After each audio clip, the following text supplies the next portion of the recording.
Hello and welcome to Galactic Goddess podcast and show. Today we have evolutionary astrologer Miss Sarah Paash. Welcome. Yay, thank you. Hello, everybody. So excited to be here. Love you, Rada. Love you too. You just came back from an epic journey in Costa Rica. Yeah. Oh my God, Costa Rica was so beautiful. 2.5 weeks. It was incredible. That could be its own podcast, to be honest. Oh, perfect. We'll have to do that. Yeah, definitely. It was definitely a healing, a very like rejuvenating type of location and place. Mm-hmm.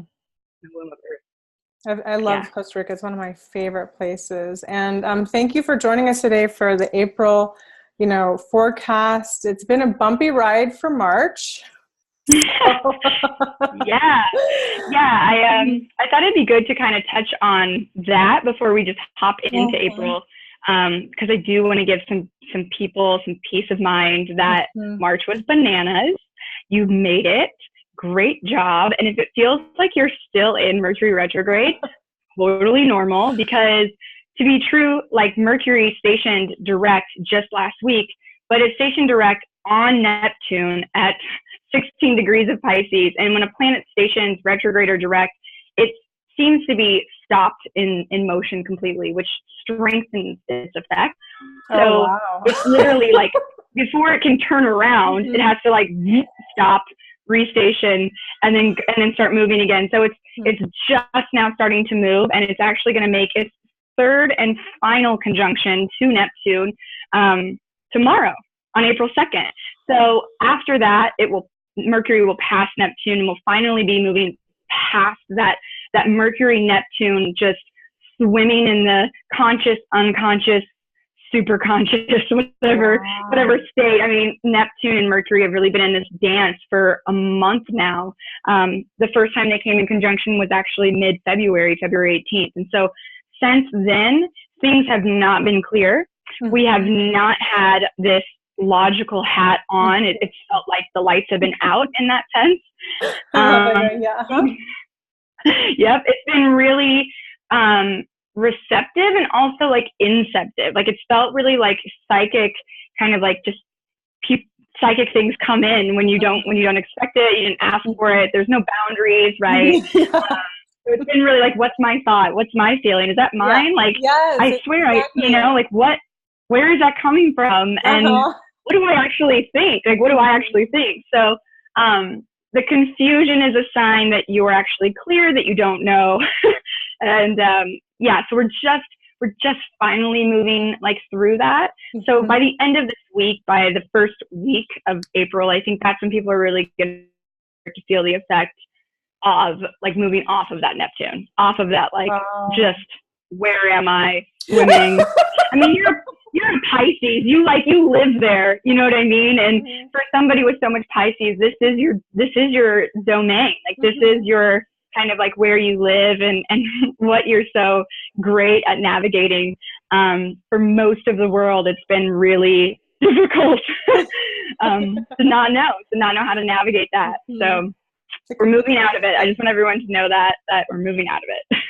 I mean, it's great. It's exciting. I mean, no, it is my natural state, but still, like the Mercury retrograde has had like backups, technical difficulties and stuff like that for a lot of like, uploading documents and doing like the work I needed to do. I had to do things like 20 times and then redo them all over and reshape them. So I'm just sort of, relieved. But Mercury brings blessings too. Let's not knock it all the way, right? It's a review. Yeah, and I mean, this Mercury retrograde specifically, I think if we zoom out on an evolutionary scale, that the timing of it we kind of talked about last month, but stationing retrograde at 29 degrees of Pisces, the last degree of the zodiac calendar and the zodiac wheel, as we were entering this new phase, this huge transition of Uranus officially entering Taurus, like for the next 8-year cycle, Chiron officially entering Aries for the next 8-year cycle. So there's like this major like point of transition. And so having this Mercury retrograde, it's 3 weeks of retrograde, but we've been feeling it for a solid 2 months. Having that time to really go deep before moving forward is such a gift. And I know that there's been so many layers of revelations coming through for me and my friends. And just, if we can just remain patient and really continue to let those things move through, I think things are just, there's just layers and layers of unraveling happening. And it feels really ancestral to me in some sense. Like, I feel like it's connected to something so far beyond me that needs to be witnessed in order for us to move forward truly in a new way. I'm feeling that. I have been feeling that ancestral aspect. But the unraveling feels like a ball of yarn in my stomach lately. Like the unraveling, that's how it feels. Like, I'm like, oh, could you just stop unraveling in my stomach, please? You know, I've definitely been feeling that, especially this last week and like weekend, just waking up feeling that anxiety. For me, what intuitively I feel like that's not more, but just like what comes to me is the Pluto South Node conjunction that's happening collectively. So we can just go ahead and talk about that. That's officially going to be exact on April 4th this week. Pluto is the planet of deep transformation and the unconscious underworld and the power structures. So in Capricorn, it's like these systems of power, the capitalist structure, the way that we structure our time, our day, like everything is built on this, and it's in conjunction with the South Node, this karmic point of release and letting go and shedding. An old way is dying completely. And so all of these old anxieties about security-driven systems and fear-based systems of motivating ourselves and achievement and just like go, make. That restless energy is like, it's so relevant right now, because in order to be transformed, in order for us to like truly alchemize this South Node point in Capricorn with Pluto, we really have to be able to look at it, you know, and not be moved by it. So we can see it, we can feel it, but then tapping into the higher mind to really say, but is that true? Like, am I, you know, so a lot of security stuff, a lot of lack stuff is coming up, and really feeling that disconnection might be coming up from the universe, feeling like, what if I'm not supported? What if I'm not going to be taken care of? What if I don't know how it's all going to happen? So survival, like feeling that solar plexus, like drive to survive. That feels like that's coming up right now. So just like having awareness of that and knowing that again is ancestral in nature, and those conditions run so deep. So we're collectively really waking up to this, the harm of buying into that paradigm, right? And like living in that system. It's interesting. I mean, even from the beginning of this month already, I already started feeling the unraveling, because this morning I felt a feeling of mourning the past, mourning the impermanence of life, you know, like loved ones lost, or lovers lost, loved ones lost, in any shape or form, but the transitory aspect of life was very deep. I was like, wow, you know, and I don't really cry very much, but I had a few tears come through, and I was like, oh, that's good. I was like, that's good, you know, because like, it's really cleansing to cry. And I thought, you know, collectively we're really going through like a reset, and it's a mourning. But the mourning is creating space so we can celebrate, you know, because there's also so much joy and goodness going on. Like, I can see that people are awakening, and there's just so much positivity. And yet there can be positivity and an acknowledgement of the sorrow, or the underlying undercurrent of releasing, mourning, letting go, surrendering. Yeah, I mean, you're speaking directly to the medicine of Pluto, which is surrender, because Pluto is also, it rules evolution and that full process and cycle of evolution, which is birth, life, death, and then rebirth. And so a lot of times in our patriarchal conditioning in our society, we really just dismiss that phase of death. And a lot of times, without even realizing it on a deep, deep level, we're literally trying to like outrun death. So by constantly being in motion, it's totally unconscious, but by constantly being in motion, we think that we're we're outrunning it. We're controlling what's inevitable. Mm-hmm. And when we can sense that there is a point of release, that there is a point of complete change and impermanence, and I think that's what we were talking about earlier, is we can feel that. And April is a month of just really like big changes, big changes. And so we can feel that. Mm-hmm. And yes, we have got to have an initiation into a new way of greeting this cycle of evolution, of life, of this, like, the grief. Yeah. And not necessarily needing to like explain it or justify it, but just knowing that it doesn't even have to be in the form of a literal death or loss of a loved one. It can just be the loss of an old way of being or of believing yourself to be. I mean, when we have an ego rebirth, when we kind of like upgrade our self-image to fit our new awareness, we're naturally going to have a process of grief over the loss of that old self. Even though it's no longer, it's too small for us to really feel comfortable in. Yeah, but there's still a loss. I mean, I feel like throughout life, I feel like I've died and been reborn so many times. And then you have that dynamic with relationships too, even people you love, like family, like your relationship has to keep evolving, right? So, you know, I feel like old codependency stuff breaking apart just so that, you know, two people can stand in total empowerment and sovereignty. And just that's ancestral, you know, lineage, patterning. But yeah, it can be very painful, but I can see the great value, you know, and the growth, you know, it's definitely showing up in a huge way. But I have to say, like, yeah, today I was like, ooh, I need to be a little soft right here because my heart. Yeah. To move a little slower and have reverence.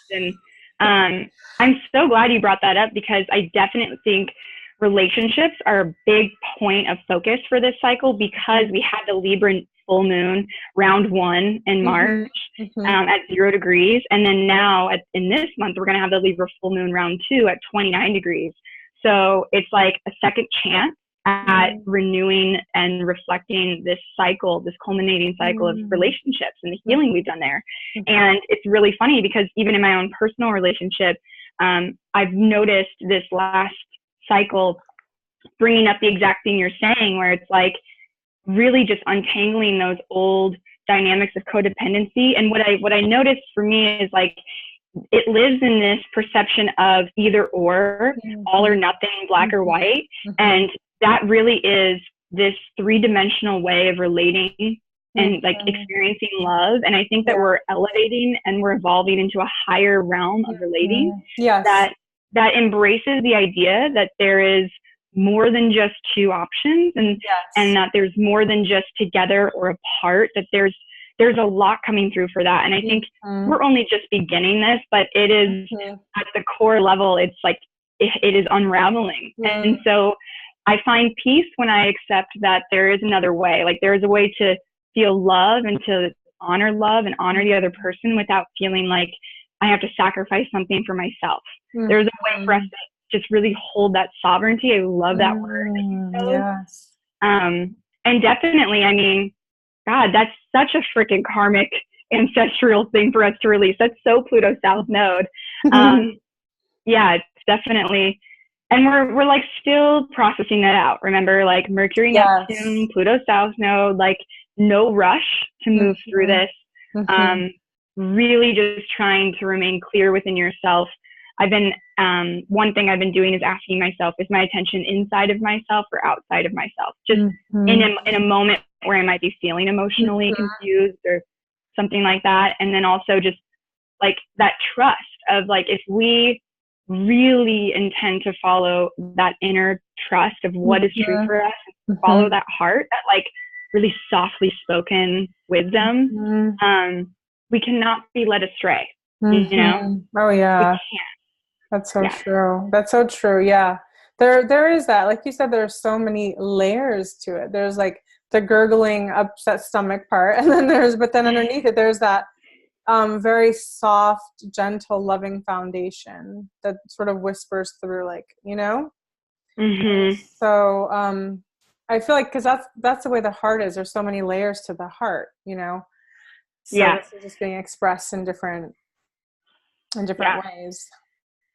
Yeah, So and I also one thing that comes through is it shows up in partnership, and then also just in partnership with work or whatever else we're in partnership with. Another thing that could be coming up with the Pluto South Node in Capricorn is our fears of success. Mm-hmm. So any kind of past, whether it's like this lifetime or previous lifetimes, or not even us, but maybe something we witnessed, if there was any past abuse of power, if there was any just something that was not in integrity with our soul, and that's holding us kind of accountable still, and keeping us from allowing ourselves to really honor that sovereignty and step forward. That's also up for healing right now. So we really need to forgive. Yes. We need to forgive the past. Like we need to put it down. Like put it down. Put it to rest. Bring the wisdom, bring the lesson, bring the wisdom that can help guide you forward. But we need to put a lot of shit down in terms of like holding regret or resentment or holding accountable. I was chuckling because, like, yes, I did have one of those past lives. I was a tyrant, so I'm like, so I really made sure that I would, you know, be a little more behaved this time. Somewhat. Right, but you also can trust that, like maybe all of that happened for the purpose of giving you that clarity of why you don't want to do that this life. Like it's not just because a morality thing. Like it's like that's what I think we need to get clear on, is like we can trust that we won't do it because we lived what it felt like to go against our own heart, to know what is like actually showing up with integrity. Like we don't want to cause harm, you know. We can trust ourselves with that. Definitely. No, that just made me chuckle so much though, because I've done so many past life regressions. So I've met so many of my past life characters, and I just had to laugh a little bit. It's funny because this is not uncommon for like a lot of women that I come into contact with and conversation with. It's a very like common theme that this is something in this life, like rewriting that abuse of power. And it's really funny because we reincarnated as women who are naturally kind of disempowered in so many ways. And so there's this really beautiful balancing and reintegration that we're here to do, which is like coming into power and then wielding it with so much integrity and maturity and love. Love. So, it's just that's a side. We could do a whole podcast on that. We should do a podcast. We should. I love that. I love leading with the thought of leading with the heart, and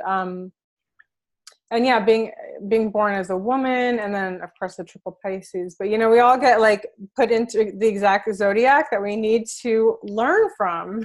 So we can feel those sort of emotions, and sort of like with all of these events going on. So Jupiter retrograde. Did we talk about that?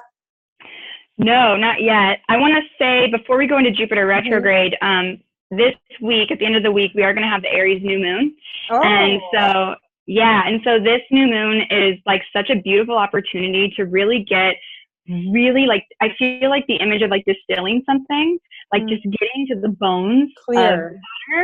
Getting really clear on not necessarily like where we're going, not any clear intention of like any outcome or because that's not here right now. Like we don't have an answer, but we can get really clear. It's like the answer is not there, but the intention can be. And so making it, it's all about ritualizing and coming into devotion of deepening our pleasure. So really renewing and resetting this cycle, because it's also like Aries is the first sign of the zodiac, spring equinox, beginning of the zodiac year.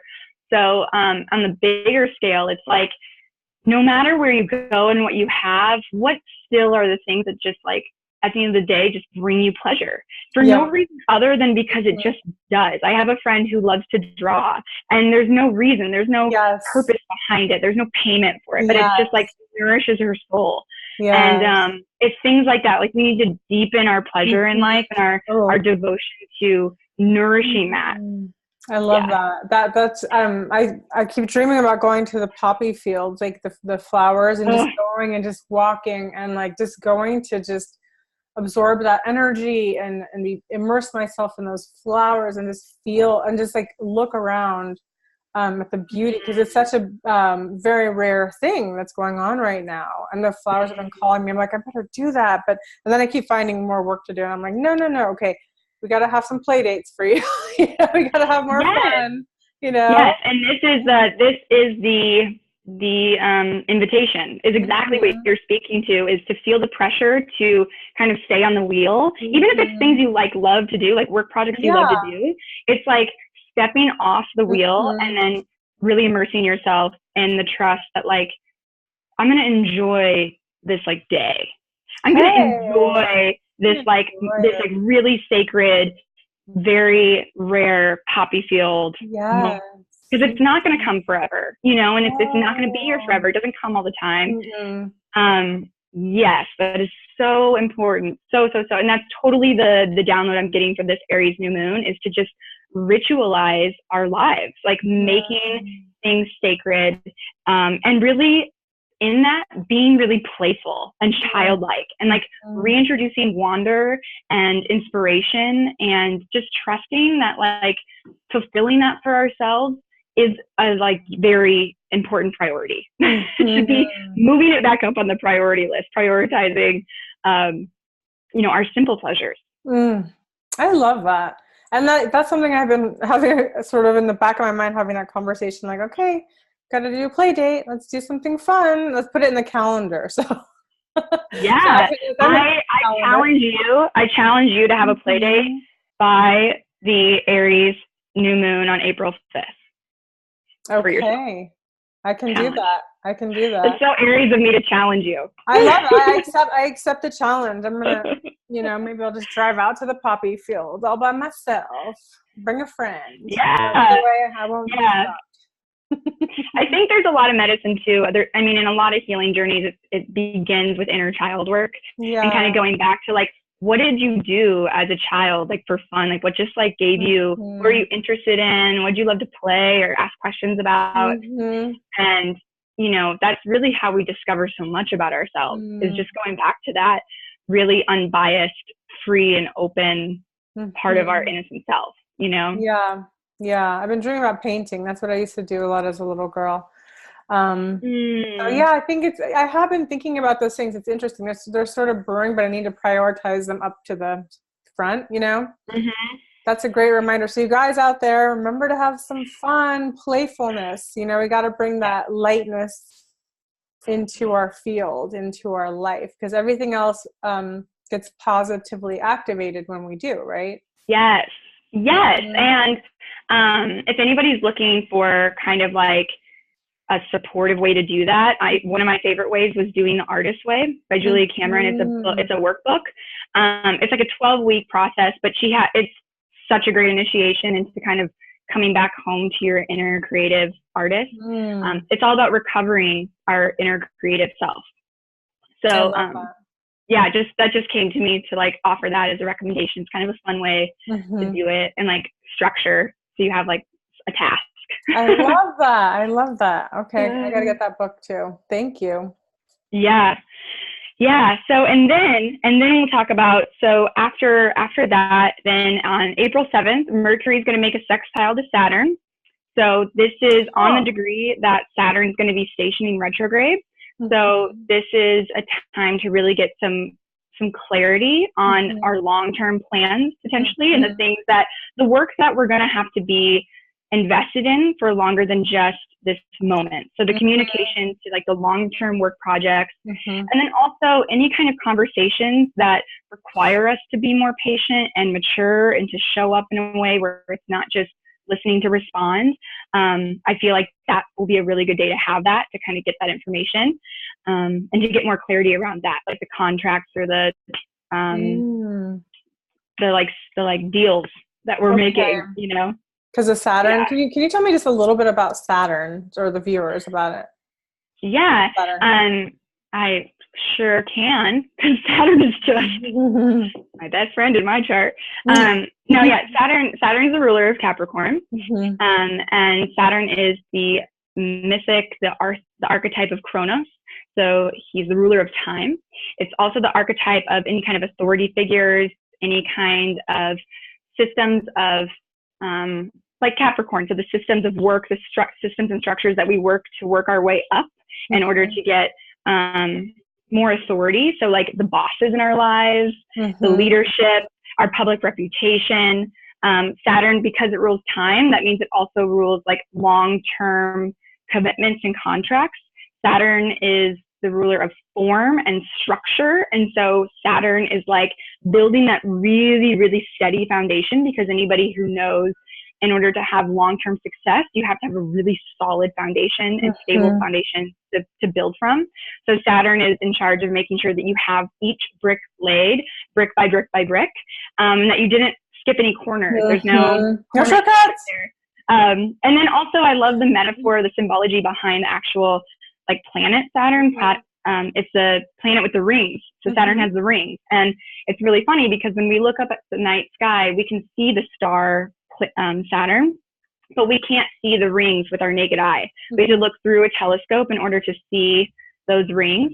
And so those rings represent kind of our self-imposed limitations that keep us from growing outward. So I think this could also be a moment where we might get a bigger perspective on those rings. Like it's like maybe this Mercury Saturn sextile, this supportive relationship is going to let us see like, oh, this like stopping point that I thought was imposed on me was actually imposed by my own self-limiting beliefs. And I can just open that gate and cross that threshold intentionally. So it's, yeah, it can be a heavy energy, but it's because it requires that responsibility, and it really asks us to like take responsibility and ownership.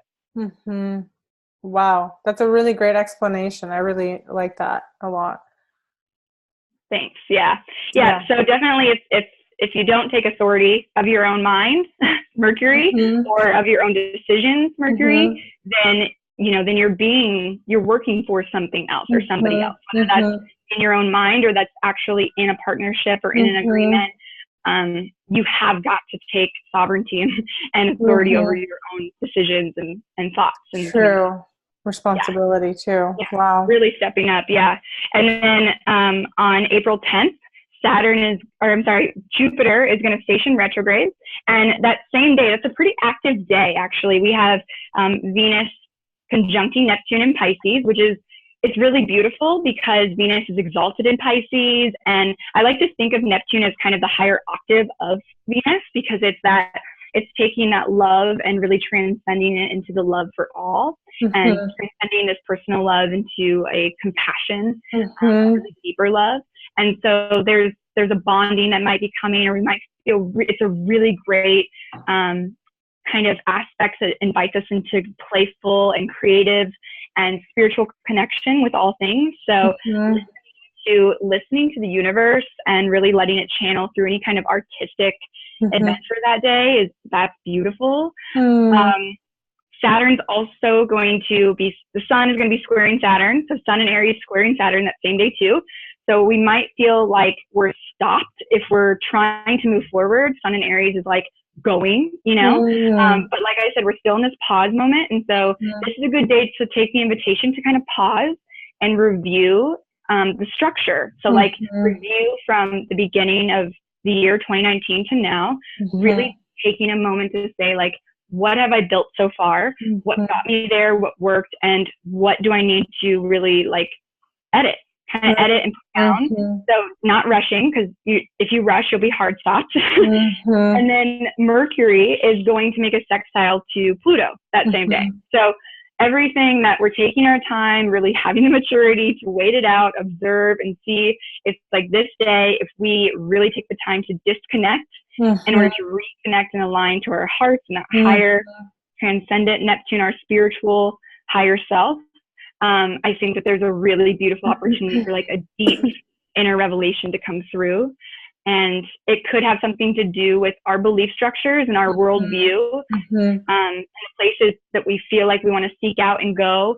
because it's the same day that Jupiter, the planet of expansion and growth and philosophy, is stationed retrograde. So we take all of that into consideration. That's a big day. What day is this? April 10th. Oh my goodness, guys. Put on your, like, I don't know, little parachutes.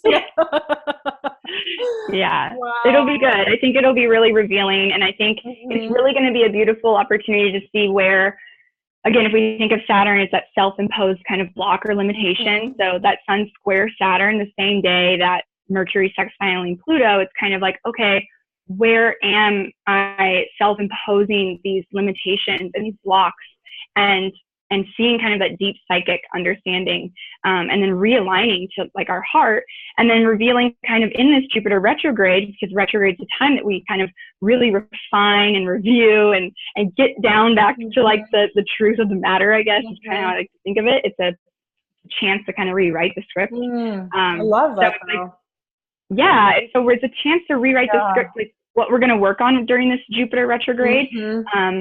And what kind of beliefs we want to start rewriting. What kind of like areas of life of focus do we need to like work on putting the work in to align with our heart. Yes, that's just gorgeous. I like that because, you know, we are writing the book of our life as we are living it right now, right? You know, and it's good. You have to make a lot of edits sometimes because the belief systems that we have in place sometimes don't align to the path that we're set for. And so, you know, it is really important to review the beliefs so that we can align to our path over and over again.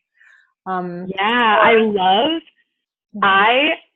I'm like, I'm like, want you to write that down, what you just said, which is we are like writing the book of our lives as we're living. And it's so important that we make edits as we go. Like, yes, that's like, okay, Rada just described the entire Jupiter retrograde for me, in my opinion. Thank you.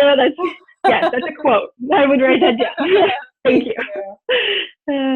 Jupiter retrograde. Wow. So Jupiter is expansion. So I'm just imagining, you know, as it's retrograding, does that mean that we're not in expansion mode, that we're honing in and sort of prioritizing as we're going, editing, and it's not the same? Yeah, I think for me, I was actually born with Jupiter retrograde in my chart. So this is like a signature that I'm living out as I'm living it, writing out. But it's really like this opportunity to redefine and rewrite, like you said, those beliefs. And because it's about expansion, and we're talking about, if we talk about like the two benefics. Oh, Mercury retrograde, I thought you left us. Let's see, you guys. Where did she go? Okay, we're pausing for a minute, so we'll just use this moment. Oh, did we just... Sorry, guys. Yeah, my computer died. Oh, okay. We were like, where are you? Yeah, that's kind of great. So we were talking, or did we just keep recording through it all? Okay, cool. Then I'll just keep going, because I was talking about Jupiter retrograde, and so you asked, because it's expansive, is that the time that we're like not expanding? And so what comes to me when you ask that is thinking about the rest of the astrology that day, and how there's that conjunction with Venus and Neptune. If like in astrology, the benefics, the planetary benefics are Jupiter and Venus. So they're kind of like the gods of giving and receiving. And they have that kind of like quality of gifting us, you know, and expanding us or deepening our pleasures. They have different ways of doing it. But to have Jupiter, the planet of expansion and abundance and kind of prosperity and success, going into retrograde the day that Venus is conjunct Neptune, it is like we get to get really spiritually clear on how do we define things Jupiterians? So how do we define success? How do we define abundance? How do we define prosperity? And do we feel limited, i.e. like not expansive? Do we feel contracted because we're still living according to an outdated value system? A desire to have success defined by something other than what is truly in our hearts and connected to a higher level. So I kind of get this opportunity to deepen our expansion by refining and reviewing our attitudes about like, what are we allowed to receive? What are we allowed to ask for? So it's more about like doing the work on the inside so that it can, when Jupiter goes direct and all that wants to come in towards us, we've created the space. We've cleared the space. We've distilled down the truth of like what it is we actually want, not just like filling ourselves to fill a void, you know? Yeah, no, that makes so much sense. So it feels like it's sort of coming right down in and working through it, and so that when it comes back out, we can expand again, right? That's beautiful. Yeah. That's really great. I mean, it's not like Mercury retrograde though, because Mercury retrograde is about, well, it's about reviewing the past, reviewing so much and also looking back. This seems to be more refining. How would you describe the refinement as opposed to Mercury retrograde, I think it still has the potential to go deep into the past. I don't think that that's limited to Mercury. Mercury is just more, Mercury is a personal planet. So it's felt very personally in terms of like in the everyday sense. Mercury's our mind. So to like have our mind just be offline for 3 weeks, like we don't know what to do with ourselves. So it's just like you talked about layers of the heart. It's kind of like the layers of our psyche and the layers of the energy and the archetypes of the planets. And so Jupiter is a deeper layer in that sense. So it can still go back, but it's just around different areas. So the qualities of Jupiter, the themes are what change rather than just our perception, which is Mercury. Jupiter's also kind of perception, but it's the bigger view. So it's like the bird that flies above and sees the whole picture.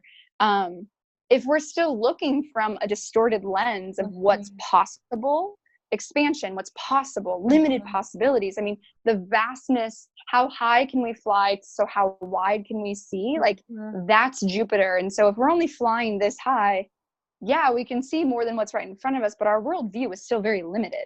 So I think this is going to have a lot to do with expanding our higher understandings and our philosophies and our worldviews around all matters of the heart and relationships. This ties back into what we talked about in the beginning about really like elevating this new paradigm of relationships. And I think this Jupiter retrograde is going to be, I'm sure that will be layered in there as well.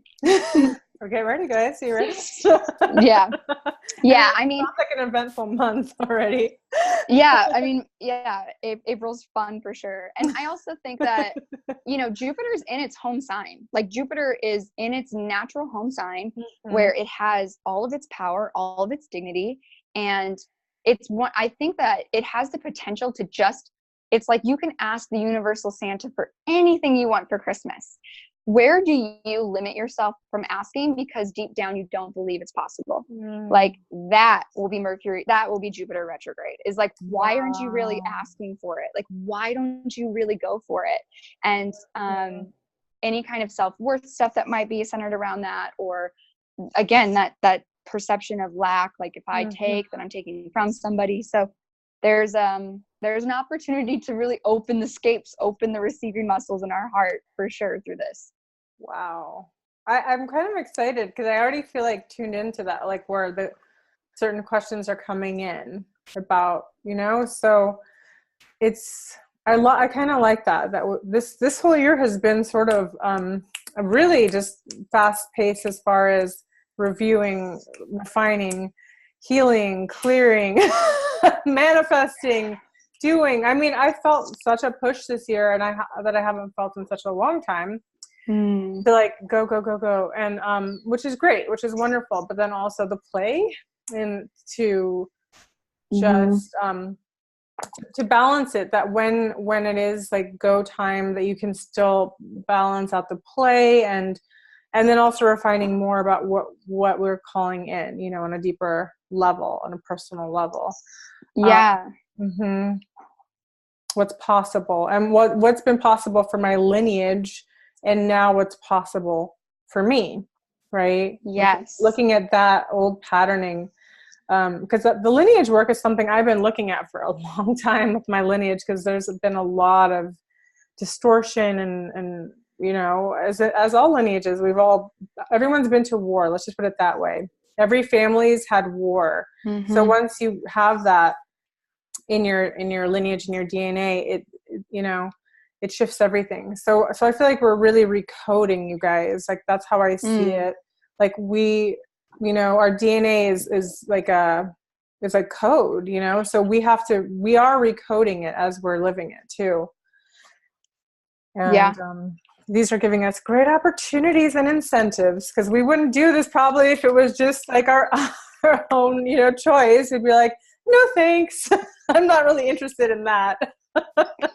Yeah, I mean, I do think that we're all like part of nature's process of evolution, and even if we didn't want to do it, there is a just natural instinct to evolve, to move forward. And we're at such a beautiful point and transition and just our species evolution of like what we know is now possible, and then not just like learning that, but then integrating that into our new belief structures and the way we go about our lives, and what is balance. I mean, it's completely changing. It's shifting so much. And so, yes, definitely big, amazing, incredible shifts happening. I mean, in general in 2019, but yeah, I'm glad that you brought that up for sure. Wow. What else? Yeah, we'll just keep going down this beautiful line. Yeah. So then the next day, actually on April 11th, we have Mercury squaring Jupiter retrograde. So just turned retrograde, and then Mercury is going to square it, and Venus is going to sextile Saturn. And so this is going to be beautiful to give us a glimpse into, if we look at the conflict between mind and belief. So what we hope or what we want, what we believe is possible, Jupiter, and then Mercury, like what we actually think is happening. Where do we kind of distort our realities in a way that's not wanted?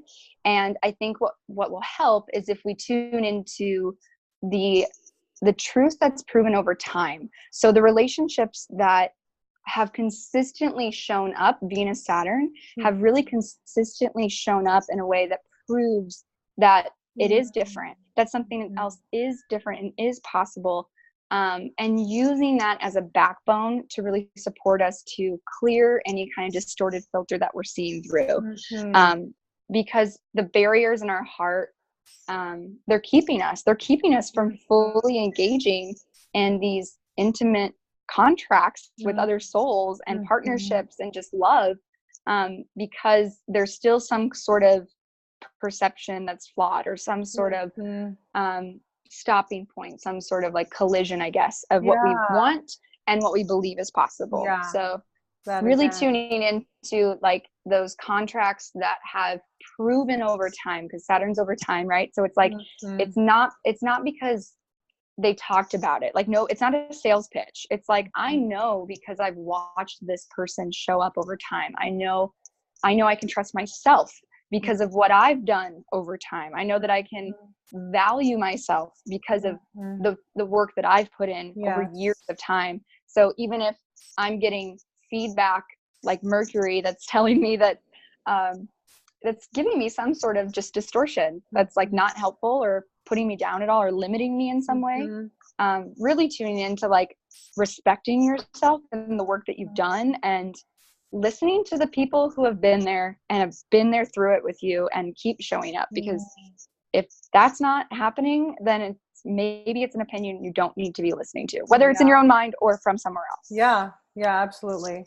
Wow. And I really like what you said about the distorted lens, because so everything that our whole lens is created as children and through the lens of our DNA. So, you know, if we saw our families, you know, split up, it's just hard sometimes for people that come from broken families to believe in like that kind of, you know, institution. And it's interesting because I'm like, why are you reading my mind? I had that thought this morning when we were like going to do the show earlier, and we were like, we need time to contemplate. And I was contemplating, and I was like, I was like, interesting, you know, because people ask like, have you ever been married or have you ever been engaged? And I'm like, well, I've been engaged, but I've never been married. And they was like, well, why? And I'm like, because I never wanted to get divorced. I never wanted to get divorced. So I was always afraid to get married because I was like, well, I don't want to go through that pain or recreate that dynamic again, because that was way too painful. So therefore I sort of like, buffer it out, like, okay, like this is as far as it gets, this is a safe zone, right? And so breaking up, and then I was like, I'm ready to like release that pattern because I really desire a family. And that's my true core belief. But then like that filter is the child who saw the parents get divorced, right? So then realizing, well, I don't really need those lenses. They're not protecting me, they're not really protecting me anymore. So I'm willing to let them go so that I can start seeing the truth of any situation, and showing up more fully.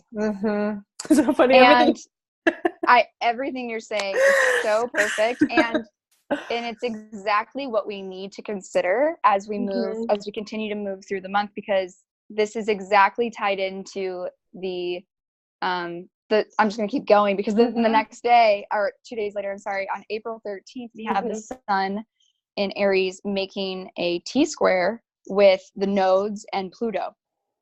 And so there is this really big threshold of crossing our lives and really crossing through this transformative destiny, almost, to like change the story, like on a deep level, to like break cycles of lineages.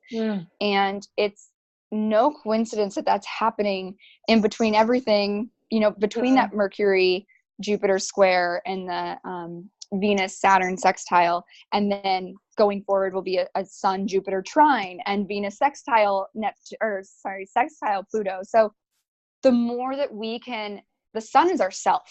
The sun is our own identity. It's our life, right? And so it's this current like life force that we are embodying in this life. And squaring Pluto in the nodes is like this really intense, kind of scary, like, you're like sitting on a threshold and to go forward into this new like to put yourself out there and say, I'm gonna go for it, and let go of all of what I've known to be true about the divorce or whatever it is for somebody. We have to let the past go because it's keeping us from living our lives. And our life can't be different until we take that risk. So there's like this felt sense of risk, but it's only through those really old, painful filters from the past. And so how can we like honor, I just had the thought too, like, how can we honor those ancestors and those experiences, almost not bypassing them, not saying, that wasn't me, I'm not going to do that, but it's like acknowledging it and really remembering that marriage as a concept is completely construed to what, like where, like really look back at the lineage of marriage. Like, where did marriage come from? Why did people enter into marriage in the beginning to the middle to, you know what I mean? So that's not the same that it used to be. And that's changed so much. And that construct in and of itself, those motivations and those kind of like intentions behind the patriarchy's need for people to get married. That's why there was so much destruction out of it. So much pain. So no, that's so true. But I still think like there's something about like conscious coupling or like coming together as two people to create a sacred union. And it doesn't have to be like through the state. You can have a sacred ceremony, but that container, that commitment, that honor, that truth, and what that represents. It's not the old fashioned like no. I'm not going to be Betty Crocker, okay? Any day soon. Right. And so it's funny because those fears, those stories, they don't really pertain to the kind of union you're soul is really called to fulfill anyways. Yeah. So, I mean, it's some deep healing work. And this is like lineages. And so, we need to look at what is the filter of relationship that I have been conditioned by. How do I value myself in partnership? What am I taught to value myself as? What does society or my family tell me I should be in a relationship, my role or whatever that is? And then what do I actually acknowledge and validate as my value in relationship? Yes, I think that there is so much beautiful heart opening, connecting, like deep healing that can come through all of this if we're really willing to take the invitation to slow down enough to like question the certainty of closing ourselves off and protecting ourselves. Because the truth is the heart is not breakable. It's not fragile. And even though when we think of a breakup or a heartbreak, that feeling that we have, it's like, when's the last time you actually felt your heart like that? And like, we don't see it like that, but the truth is it deepens and it grows stronger to the point where we can't even pretend like we don't feel that love or that loss of love, you know? Yeah. So really transcending a lot. I know our hearts are amazing. The ability, and it does grow. It goes stronger, more powerful, more ability to love. You know, and so I always think like when it breaks, it's actually breaking it open, because those are just old shells. Like, you know, we don't need that. Yeah. Let's get like to the beautiful part of it, you know? Yeah. And I think a big let go, like a really deep release and renewal of just our attachment to the way love looks or doesn't look, or trying to hold on when it's time to let go. And knowing that it doesn't, again, it comes back to that. It doesn't have to be all or nothing. It's not black or white. It is not just like marriage or divorce. It's not like that. So, really, I think a lot of heart expansion is being invited for us to step into, for sure. I feel like since the beginning of the year, my heart's like, woo. Each passing month in retrograde, it just gets more and more abundant.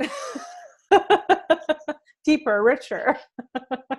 It goes. I definitely felt the process of expansion and contraction, but it's been a beautiful expansion for sure for me. It's just it didn't come without the contraction. Well, no, it's not true though. It has to come. And then I kind of it has to go. That's the natural cycle is, and so I was just commenting that for me, it's been so expansive, and that's been mirrored by the deep healing contractions that I also been working through. I feel you. And then on April 14th, the next day after that, I kind of mentioned it, but the sun is going to trine Jupiter retrograde. So there's just this revitalizing energy, this opening. I feel like this opening of new potential, of new direction, of new kind of faith in what's possible with ourselves, really renewing ourselves, because the same day as well, Venus is sextiling Pluto. So then it's like whatever work we do leading up to this, the unions that we have really committed to and honored, and we've acknowledged like this is real and this is worth my devotion and my commitment, whatever that looks like to you. I feel like this is a really deep, transformative, connective transit that's going to come from all of this. Wow. So, wow. That's exciting. That's something to look forward to. Totally. And I think coming off the heels of that, the next day is April 15th.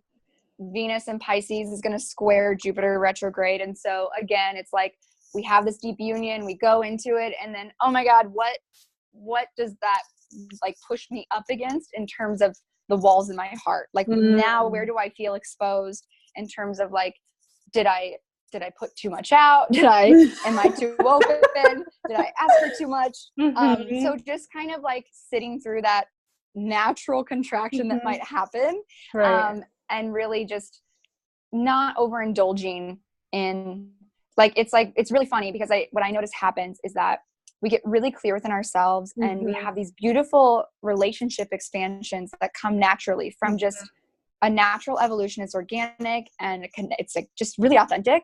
Yeah. And then that's like the perfect trap moment for the codependency attachment to come back in. The old patterns. And we start to, yes. And then we're like, oh, I love you so much. Now I'm going to put my identity back into being in relationship with you. And so just holding your seat, your personal sovereignty, and not giving yourself away to the relationship. You know, it's like, it's receiving. Yeah. It's receiving to the fullest, but it's not giving ourselves away. You know what I mean? Yes. No, everything seems to be coming back to just the balance, the middle ground, right? The middle ground. Like, yes, you can have it all. Let's just keep walking the middle ground, you know, because over here is like the old lineage, and over here, it's like, trying to find that balance. And that's what it keeps coming. I feel like so much recalibration in my body. Yes. I'm like, hello, am I even like the same person anymore? Because I feel like I might be another being at this point. Seriously. Yeah.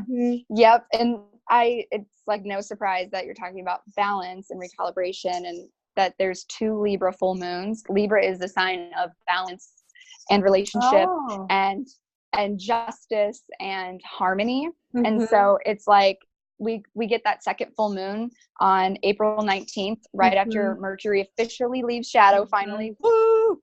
Celebrate.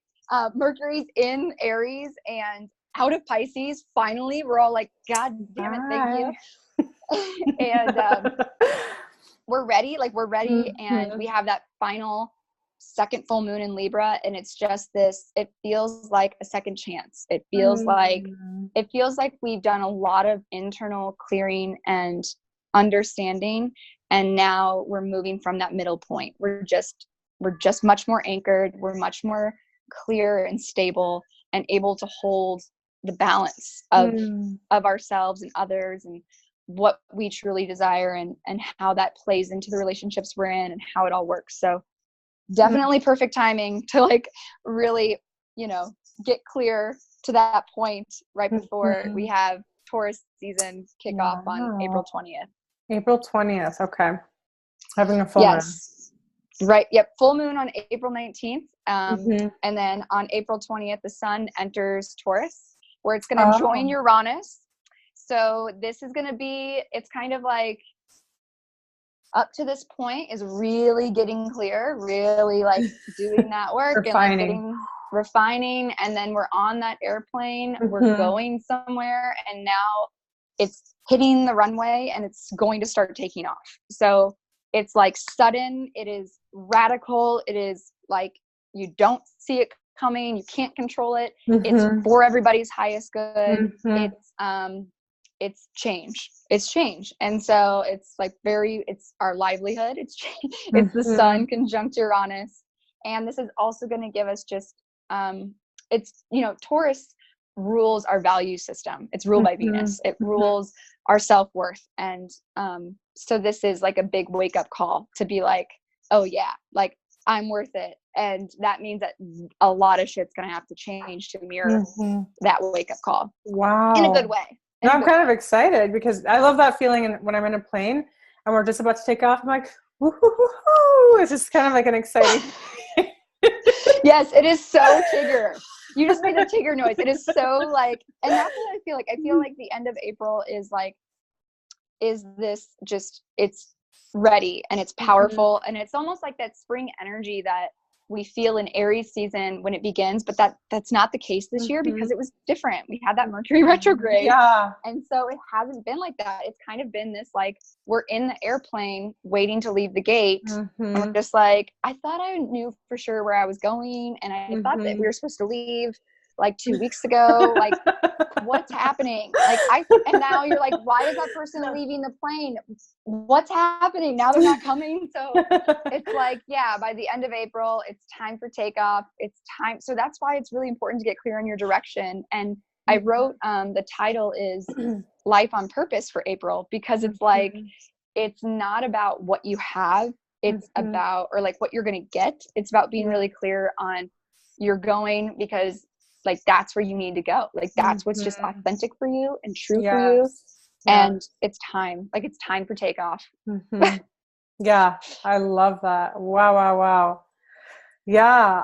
I feel like we've been building so much momentum, you know, building and you know, I see so many people, like, they're really doing their thing. You just came back from a retreat you led, you know. I'm leading a group of authors, you know, we're just creating because we love to create, and we're like, okay. And here we go. Yeah, and I totally feel that. I see it too, of the whole, like, 2019 was like, all right, let's go. And it was just like, wow, this energy to go. And then all of a sudden it just kind of felt like time stopped, and you're just standing there like, why isn't anything moving? Like, who stopped the clock, literally? And it's been this huge spiralic journey. We're like, and then now we're being like launched back out of it, and it's going to propel. I keep getting grasshopper medicine for April. And I don't know if you know this, but grasshoppers can't, like, walk, and they can't move backwards. So they can leap, they can jump, and they can fly forward. So they might turn direction, like they might hop to a different way, but once they go, they're in flight. And so it's like big leaps. So it's really honoring and trusting that inner guidance of, like, okay, what have I learned I don't want, and I want, and I need, and I don't need, and why I'm doing what I'm doing, and what matters. Where am I going to be really ready to say no, where I need to say no? Because it's time to show up for, like, this new phase. I just feel like this huge new creative cycle and growth phase is coming for all of us, and it's beautiful, but you have to be willing to go that road less traveled, you know, to go for it. I got excited. I got some shivers. So I was like, yeah, I could feel that, the possibility of that energy and how powerful that is. And so just like preparing for that, I've been putting a lot of different pieces together, you know, and wow, that's exciting. Yeah. And then at the end of the month, we have Pluto and Saturn stationing retrograde. So I think that, so these are longer retrogrades, and these 3 retrogrades that are happening this month, Jupiter, Pluto, Saturn, they're retrogrades that happen every single year. So it's not something that we're, like, really thrown off by, or that we feel really personally like we do those personal planets like Venus, Mars, and Mercury. That doesn't mean they don't have their effects. I just think that the gift right now is that whatever work we do in terms of the retrograde work for Saturn, which is all about our work, our foundation, our long-term success, Pluto, our deeper transformation, our personal power, what, like, really drives us, like, to really go for it. Hopefully we have done the work and chosen this new direction, chosen this what are we going to go with, and what are we going to let go of? Hopefully you've chosen what's worth putting the work into, because otherwise you're going to sit on something you've sat with for years and years and years, and cycles and cycles and cycles, and it's not new, and it's not changing because it's over, you know? And so it's like, we have to move on. We have to move on. Yeah. That makes so much sense. And whatever that looks like. Whatever that looks like for everybody, but you will know, because it will feel scary. It'll feel scary to do it, but it's more scary not to. Like, that's kind of the download I'm getting right now just talking about it, is like, if you're feeling discomfort because it's uncertain and unfamiliar, and there's that edginess to it, that's probably a good sign. And to trust that, and to trust that, like, you have to walk into that contraction, into that sense of, like, uneasiness, to really, really deeply feel the reward of that sits on the other side, which is that, like, just that, like, up leveling of your soul, where you're like, hell yeah, I'm like, I rebirth myself, you know, I let myself expand and join my place that I'm ready for. I take my seat at my own table, you know? Incredible. Wow. This is amazing information coming in, you guys. I mean, this is so beautiful, and really helps create, like, the tapestry. So, you know, what you're walking into, you know. It just sort of helps so you can prepare your mind already, start thinking in these terms, and I'm just seeing how valuable that is. It's beautiful. Thank you. Yeah, I'm really grateful that we got to do this today, and really grateful for all that has been coming through the astrology and my guides, you know, for all this, because April feels like a pivot point month. It feels really important, and we, you know, it's like that message that it's rewriting the belief that we can't have it all. The truth is we can have it all, but we can't have it all, but we can have it all in terms of like what's rightfully ours. And so really getting clear on like, what do you really want? Like at the end of your life, what do you want to look back on and say, like, I did it, I got it, I did what matters to me. So then you can let the petty shit go, and the temptation to like say yes to every opportunity, or to say yes to holding on to everything, it's like being willing to let that go, so that you can know that you really did what mattered. That makes so much sense. Clearing the space, that makes sense. Yeah, we have to clear a place so we can invite something new in, or what we really want, the meal we really want, the relationship we really want, whatever it is, it's got to be what we truly desire. We can't really settle anymore for things that are not in alignment. That's what we said in Costa Rica when somebody would say something and we agreed. I love that. Yes, I thank you so much. That's living in devotion to our life. This life is sacred, you know, and we only have today, for sure. And that's not even really for sure. So we have right now. This exact right moment. And it's a great moment. It's a wonderful moment. So happy to be here with you, Sarah. I mean, thank you for your wisdom. I can see how that trip is just like you're glowing from within, just glowing. Thank you. Even your hair is like, la la la la la. The Costa Rica hair. Yes, I love it. Thank you. So good. Thank you. Wow, that was so powerful, Sarah. Thank you so much for all that incredible information, you guys. And remember, Sarah can also do your chart. She does personalized charts, and I'll put her information below. So make sure you contact her if you are looking to get your, it's just the chart then, right? Yep. So I do individual readings. All my sessions are 60 to 75 minutes, and then I record the session on Zoom. They're virtual. And so I do one-on-one readings, or I do relationship comparison chart readings. Both of those are available on my website. And then I also have a few other things right now if people are interested. Cool. I'm really excited. My shadow work course is officially launched, so those videos are now available. People can get those.